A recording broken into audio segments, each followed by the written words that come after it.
Kani mo na ato ang sa MGRE.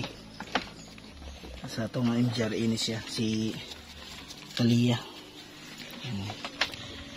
Sa una, pag-bago sa namugka og silage, kimi-kimi pa na siya. Karon paspas na kay kusog kay mo habhab. Ang lawas na naman na lawas na niya.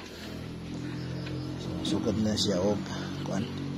Nastada ni last August 10 sa amo ang kuan gyapon herd sire nga si Patrick nga anak ni Kindiman Apo no gikan sa Santos Nubian. So karon na naman to si Kindiman Apo sa Zara Nubians. Mao na siya o ang sa asosasyon MGRA na si Kalia. Ang dagway. So buntis na siya. 1 month kapin, wala siya mag-reheat. So ito na siyang gikondisyon para hopefully tagaan ta og nindot niya mga anak alipon. Ang una aning anak kare si